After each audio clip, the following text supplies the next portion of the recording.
ये खबर भले ही बांग्लादेश की हो, लेकिन इसकी शुरुआत बांग्लादेश से नहीं, भारत की सड़कों से होती है।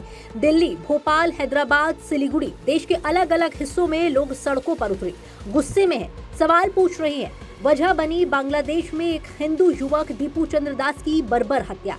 आरोप लगा धर्म के अपमान का, लेकिन ना कोई सबूत, न जांच। फैसला सुनाया भीड़ ने। दीपू को पीटा गया, उसकी लाश को घसीटा गया, फिर चौराहे पर जला दिया गया और उसका वीडियो वायरल कर दिया गया। यही वो तस्वीर है जिसने भारत में आक्रोश को जन्म दिया। विश्व हिंदू परिषद, बजरंग दल और कई संगठनों ने दिल्ली में बांग्लादेश हाई कमीशन के बाहर प्रदर्शन किया। बैरिकेड टूटे, पुलिस से झड़प हुई, नारे गूंजे। प्रदर्शनकारियों का कहना साफ है, ये सिर्फ एक हत्या नहीं, ये बांग्लादेश में हिंदुओं के खिलाफ चल रही हिंसा का चेहरा है।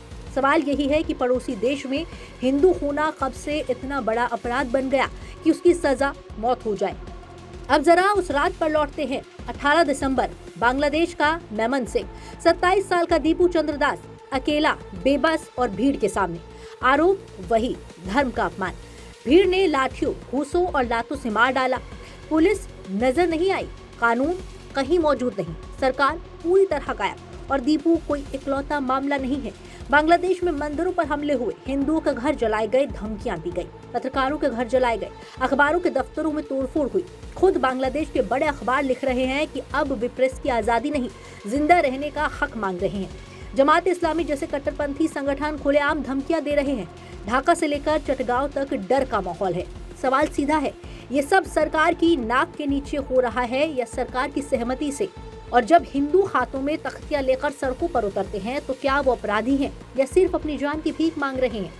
दीपू की हत्या के बाद भारत में आवाज उठी और उसी आवाज से ढाका असहज हो गया। बांग्लादेश ने भारत में हुए प्रदर्शनों पर ऐतराज जताया, भारतीय उच्चायुक्त को तलब किया, वीजा सेवाएं तक निलंबित कर दी। लेकिन सवाल यही है, क्या बांग्लादेश को भारत में हुए प्रदर्शनों की ज्यादा चिंता है या अपने देश में बहते खून की? जब भारत बांग्लादेश में हिंदू की सुरक्षा की बात करता है तो ढाका इसे हस्तक्षेप बताता है, लेकिन अपने यहाँ मॉब लिंचिंग पर चुप्पी क्यों?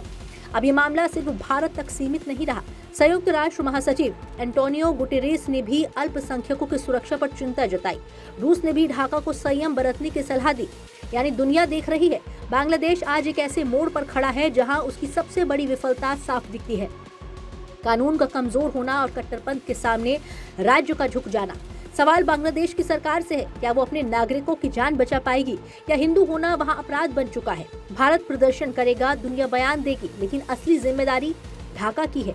कानून भी वही का है और जवाबदेही भी, क्योंकि इतिहास गवाह है, जब अल्पसंख्यकों की चीखें अनसुनी की जाती हैं तो उनका शोर सरहदों के पार भी सुनाई देता है। आज बांग्लादेश कटघरे में है और सवाल अब टालने के लिए नहीं, जवाब देने के लिए है। ब्यूरो रिपोर्ट, जी मीडिया।